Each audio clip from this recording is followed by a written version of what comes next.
आप सभी को जय मसीह की।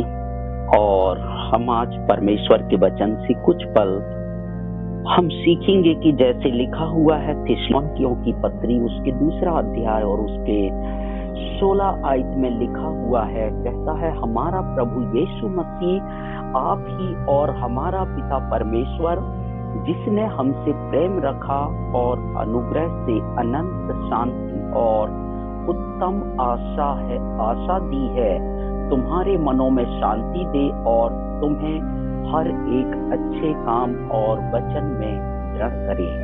आमीन। हम आज यहाँ पर परमेश्वर के वचन से सीख पा रहे हैं कि हमारा प्रभु यीशु मसीह आप ही हमारा पिता परमेश्वर जिसने हमसे प्रेम रखा। तो परमेश्वर ने हमसे प्रेम रखा, परमेश्वर ने हमसे इतना प्रेम रखा कि उसने हमारे पापों को मिटाने के लिए, हमारे गुनाहों को मिटाने के लिए, हमारे अपराधों को दूर करने के लिए, हमारी जिंदगी के हर एक नाना प्रकार के कलंक और द्वेष को मिटाकर साफ करने के लिए परमेश्वर ने अपना इकलौता पुत्र यीशु मसीह को दे दिया। और यीशु मसीह ने मेरे और आपके लिए उसने अपनी कुर्बानी को दे दी और उसका अनुग्रह मेरे और आपके जीवन में जब आया तो वही अनुग्रह आज मेरे और आपके जीवन में काम कर रहा है, जिस अनुग्रह के कारण मेरे और आपके जीवन में अनंत शांति का सोता फूट गया, अनंत शांति का सोता खुल गया, अनंत शांति का सोता मुझे और आपको मिल गया। इसलिए मैं और आप परमेश्वर यीशु मसीह पर विश्वास करते हैं और लिखा कि उत्तम आशा दी है। दुनिया की आशा खत्म हो जाती है, दुनिया इंसान को निराशा में लेकर चली जाती है, परंतु परमेश्वर पिता का जो आशा है वो हमेशा पूरी होती है।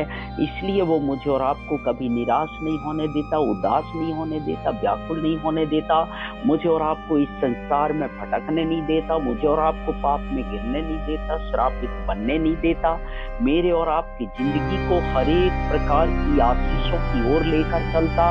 और उसकी आशीष से मेरे और आपके जीवन में जब फलती है, दिखती है तो वही आशीष है मुझे और आपको बड़ी शांति और बड़े सुकून की ओर लेकर चलता है। क्योंकि यदि परमेश्वर का शांति मेरे में और आप में ना हो तो शायद मैं और आप आज इस दुनिया में खुश होते। क्योंकि आप देख पा रहे हैं संसार की ओर, आप पूरी संसार को देख लो, किसी घर में सुख नाम की चीज नहीं है, केवल दुख है, हाय है और बस कुछ नहीं। इसके अलावा उनकी कई प्रकार की झंझटें, कई प्रकार की विवादें, कई प्रकार की समस्याएं, कई प्रकार के बोझ, कई प्रकार के दबाव और कई प्रकार के ऐसे भावनाएं हैं जिनके कारण मानव जाति आज सुख नहीं है, आज बड़ी दुख का अभाव कर रहा है, अपने जीवन के अंदर दुख का आभास कर रहा है अपने जीवन के अंदर। इसलिए देखना आज उनकी आवश्यकता और जरूरतें पूरी ना होने के कारण लोग अपनी आवश्यकता और जरूरतों को पूरा करने के लिए नाना प्रकार के गलत कदम उठा रहे हैं। कोई दारू बेच रहा, कोई गांजा बेच रहा, कोई बीड़ी बेच रहा, कोई तंबाकू बेच रहा है, कोई गुड़ाखू बेच रहा, और उनके सारे प्रोडक्ट पर लिखा रहता है कि इसके सेवन करने से कैंसर होती है, इसकी सेवन करने से लीवर खराब होता है, इसकी सेवन करने से सेहत खराब होता है, इसके सेवन करने से परिवार टूटती है, परिवार उजड़ता है। उसके बाद भी लोगों को समझ में ये बात नहीं आती है, परंतु धीरे धीरे जब उसकी जिंदगी में समस्या और बड़ी घटना दुर्घटना जब बड़ी होने लगती है तो व्यक्ति का जो जीवन है वो टूटने लगता है, निर्भस होने लगता है और वह व्यक्ति अपने जीवन को बैकस्लाइड करने में लग जाता है या नक्सलाइड करने में लग जाता है या आतंकवाद में उतर आता है या फिर उग्रवाद में उतर आता है। इस प्रकार से आप सारे मानव जाति के जीवन को जब आप देखोगे तब आपको समझ में आएगा कि वास्तव में लोगों के अंदर वो शांति है कि नहीं है।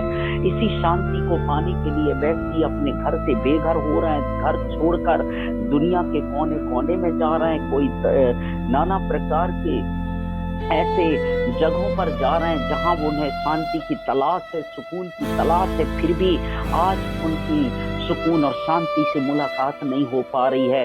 परंतु मैं आपको बता दूं, बाइबल में लिखा हुआ है कहता है तुम्हारे मनों में शांति दे और तुम्हें हर एक अच्छे काम और वचन में दृढ़ करे।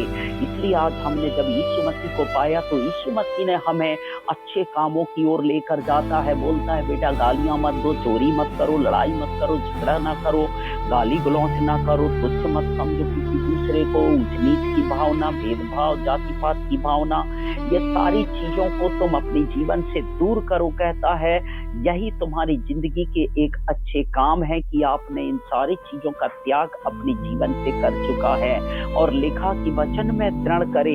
इसीलिए प्रभु यीशु मसीह मुझे और आपको बाइबल दिया है, मुझे और आपको पवित्र शास्त्र दिया है, मुझे और आपको अपना दास एवं दासी बनाकर रखा हुआ है, ताकि तुम एक दूसरे को परमेश्वर के वचन को सिखाओ, उन्हें समझाओ और वचन के द्वारा उन्हें दृढ़ करो, मजबूत करो। क्योंकि वचन से ही शैतान हारता है, वचन से बीमारियां नाश होती है, वचन से ही परमेश्वर अपनी सामर्थ प्रदान करता है, वचन से ही एक बड़ी मिराकल होता है, वचन से बड़े चमत्कार होते हैं, वचन से अद्भुत काम होते हैं। इसी कारण मुझे और आपको परमेश्वर अपने वचन के द्वारा दृढ़ कर रहा है, मजबूत कर रहा है। इसलिए मैं और आप प्रभु यीशु मसीह को जान पा रहे हैं। प्रभु आप सबों को बड़ी आशीष दे। सबको जय मसीह की। अपोस्तल सहजान परस्ते के साथ।